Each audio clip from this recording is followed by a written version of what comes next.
Hai, salam sejahtera investor Indonesia. Saya Mr. Ipot. Berikut saya akan memperkenalkan apa itu financial planning. Financial planning intinya adalah proses evaluasi secara menyeluruh dengan kondisi keuangan saat ini dan target keuangan masa yang akan datang dengan menganalisa berbagai variabel yang ada. Tujuan dari financial planning adalah mendapatkan strategi mengelola keuangan secara bijak untuk pencapaian mimpi dan cita-cita Anda. Financial planning itu bisa dilakukan siapa saja. Be a doctor for your own financial health. Kenapa bisa oleh siapa saja? Karena financial itu sangat mudah dilakukan oleh siapa saja. Berikut saya akan coba gambarkan apa saja yang harus dilakukan dalam proses financial planning. Yang pertama adalah kita melakukan check up kondisi keuangan kita saat ini. Yang kedua, kita hanya perlu bermimpi. Apa target keuangan kita di masa yang akan datang? Apa cita-cita kita di masa yang akan datang? Dan yang ketiga, cukup lakukan apa yang menjadi strategi kita untuk mencapai mimpi-mimpi tersebut. Dan terakhir, jangan lupa untuk tetap melakukan evaluasi dan monitor dari kegiatan financial planning yang Anda lakukan. Karena financial planning bukanlah proses yang hanya dilakukan sekali saja, tapi proses yang dilakukan continue dan berulang. Financial planning di sini ada 3 stepnya. Pertama adalah financial fact finding, bagaimana kita mengetahui keadaan keuangan kita saat ini. Yang kedua, financial goals, menentukan target keuangan kita sendiri.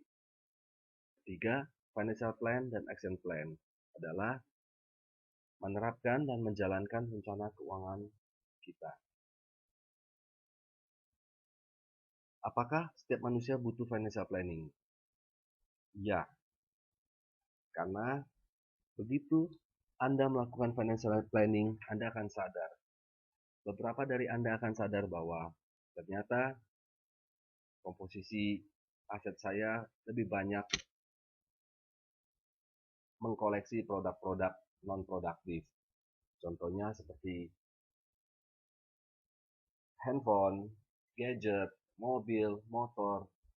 Nah, biasanya manusia-manusia atau yang mengkoleksi aset-aset non-produktif itu biasanya umur-umur yang baru saja graduate, masih tingkat konsumsinya masih tinggi. Dan seiring dengan berjalannya waktu, meningkatnya kedewasaan, biasanya baru mulai untuk menyimpan aset-aset produktif. Aset-aset produktif itu seperti financial asset yang berupa saham, obligasi, dan lain-lain. Ataupun bisa seperti properti, tanah, dan sebagainya. Nah, dengan melakukan financial planning, saat kita melakukan financial fact finding, di sini kita perlu jujur dengan diri kita masing-masing, apa saja yang kita punya. Saat kita melakukan entry data tersebut, sebenarnya kita akan realize ternyata saya lebih banyak ya aset-aset yang non produktif. Nah, nanti akan summary-nya akan digambarkan pada hasil financial plan and action plan. Dan dari financial fact finding juga mungkin beberapa orang akan merasa saya ternyata lebih memiliki banyak aset-aset yang non liquid dibanding aset yang liquid. Kurang lebih seperti itu. Dan dengan melakukan financial fact finding juga ternyata kalau di jumlah-jumlah kredit card ada 16, ternyata hutangnya banyak sekali. Dalam slide ini, pria ini mempunyai hutang 200 juta sekian. Dan ternyata surplus penghasilannya pun minus. Atau lebih besar pasak daripada tiang. Ya, ini banyak dialami oleh kawan-kawan di luar yang baru lulus dari sekolah, baru dalam proses mencari pekerjaan, biasanya pertama kali masuk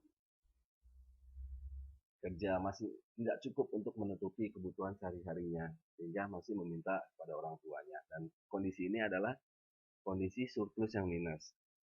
Atau mungkin juga ada kawan-kawan yang ternyata begitu melakukan financial fact finding, menemukan bahwa asetnya sudah dalam posisi well allocated atau sudah dialokasikan secara baik.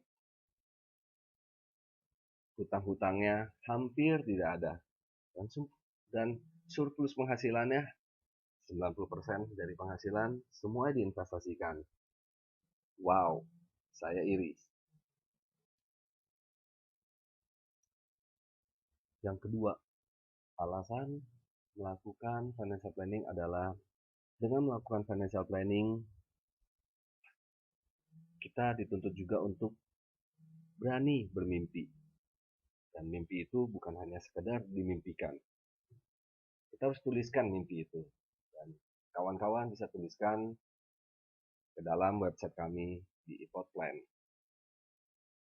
Seperti Obama mengatakan, dare to dream. You block your dream when you allow your fear to grow bigger than your faith. Mimpi itu bermacam-macam. Setiap orang mempunyai beda-beda. Mungkin ada yang bermimpi mengenai 3 tahun lagi saya akan melakukan pernikahan. Mungkin ingin membeli rumah atau segera memiliki anak sampai dengan pendidikan anak atau bahkan untuk pensiun diri sendiri. Bisa jadi juga Anda bermimpi untuk menjelajahi dunia ini.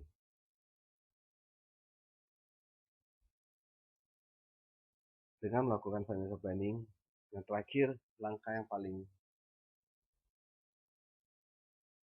utama di sini adalah action, di mana konsistensi dan disiplin kita untuk melakukan action-action untuk mencapai tujuan dari financial planning Anda. Berikut, saya coba summary-kan manfaat dari melakukan financial planning. Di sini, kita bisa mendapatkan pemahaman yang baik tentang situasi keuangan saat ini. Kita juga bisa mengukur kemampuan pencapaian tujuan. Dan daripada itu, kita bisa mengetahui alternatif dan prioritas dari tujuan keuangan yang harus atau bisa dikompromikan. Yang keempat, kita bisa mengetahui alokasi pengeluaran secara bijak. Di sini kita bisa melakukan proses yang dinamakan budgeting. Yang kelima, dapat membuat rencana perlindungan atas apa yang Anda miliki. Dan yang terakhir, kita bisa mengetahui alokasi aset yang untuk meningkatkan nilai aset yang sesuai dengan profil risiko Anda. Alasan umum orang menghindari perencanaan keuangan atau financial planning. Umumnya, orang akan mengatakan, saya tidak punya cukup uang, sehingga tidak bisa melakukan financial planning. Atau mungkin mereka akan beralasan, lebih baik tunggu sampai saya lebih banyak uang. Bisa menunggu 10 tahun yang akan datang, mungkin 7 bulan.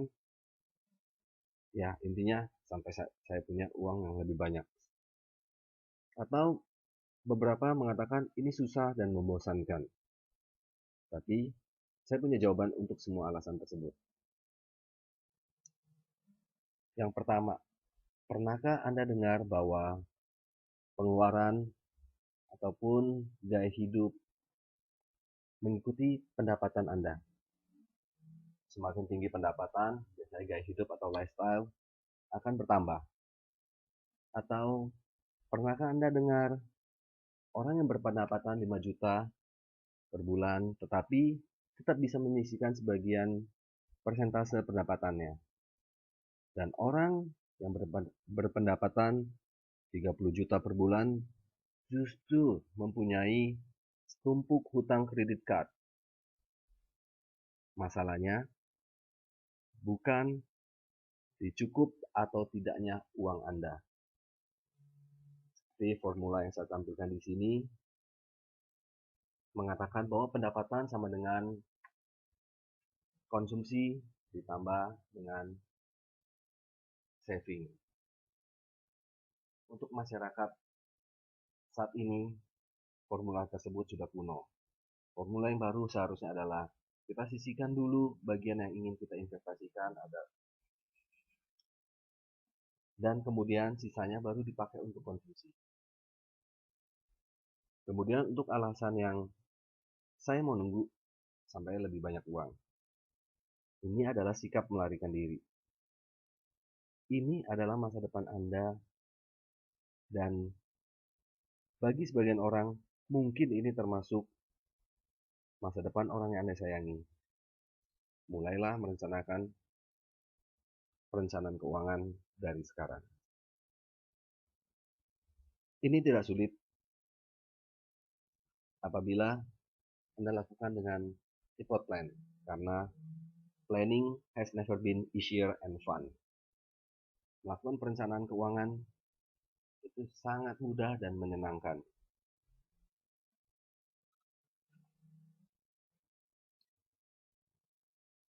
Kapan sebaiknya kita memulai perencanaan keuangan? Di sini saya coba ilustrasikan dengan salah satu fitur effort plan, yaitu compounding effect calculator. Yang pasti, compounding effect calculator ini lebih hebat daripada the X effect. Why? Karena dia sanggup membuat Anda bertahan hidup lebih lama apabila nanti Anda sudah tidak menerima pendapatan. Di sini saya coba ilustrasikan dengan nominal 100.000 disimpan selama 20 tahun. Dengan asumsi saat ini berumur 30 tahun. 100.000 per bulan ditempatkan ke aset alokasi dengan profil resiko yang moderat, yang sedang-sedang saja, tidak begitu agresif maupun konservatif.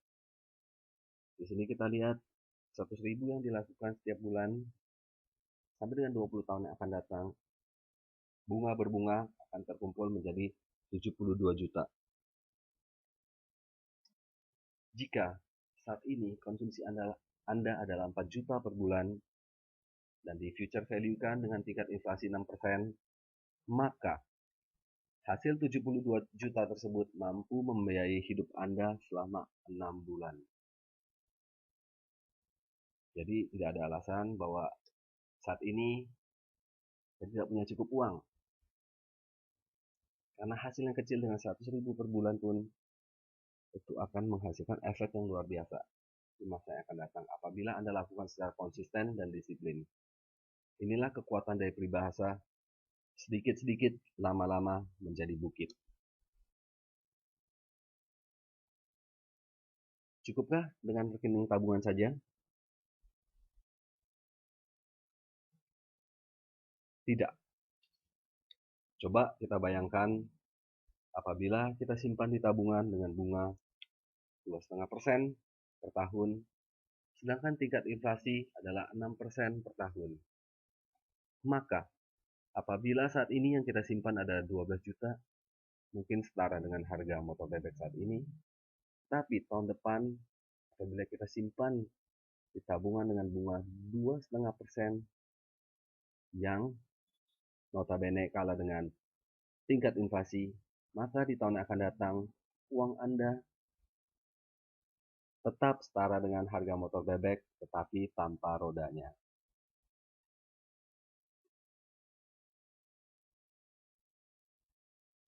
Banyak sekali promosi yang menarik di dunia keuangan. Tetapi harus kita cermati, jebakan besar menunggu Anda seperti iklan berikut. Di sini mereka menyediakan sistem tabungan dengan melakukan lock atau mengunci cash Anda selama periode tertentu. Coba kita perhatikan. Di sini andainya kita menabung 24 juta, kita mendapat hadiah Galaxy Note 3. Tapi dana kita akan dikunci selama 10 tahun dan hanya mendapatkan bunga 0,5% per tahun. Yang dimana 10 tahun kemudian 24 juta kita hanya berbunga menjadi 24 juta 375.000 rupiah. Dalam konteks promosi ini, tahukah Anda ada dua penyimpangan pola pikir dan perilaku di sini? Yang pertama, Anda sebagai investor atau sebagai deposan dalam promosi ini,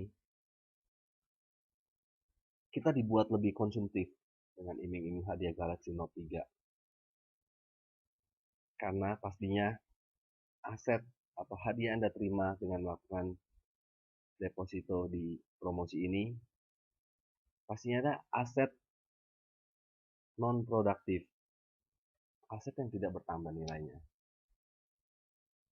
Yang kedua, ini adalah pembodohan dengan melakukan misleading informasi, seakan hal ini menguntungkan kita apabila melakukan deposito pada produk ini. Padahal kalau kita bayangkan, kita taruh 24 juta kita ke dalam aset investasi atau aset produktif lain yang berkembang, di 10 tahun yang akan datang, mungkin kita bisa mendapatkan Samsung Galaxy Note 3-nya sebanyak 3 atau 4 buah. Anda siap untuk melakukan financial planning? Mari klik link di bawah ini. Selamat melakukan financial planning dan salam sejahtera.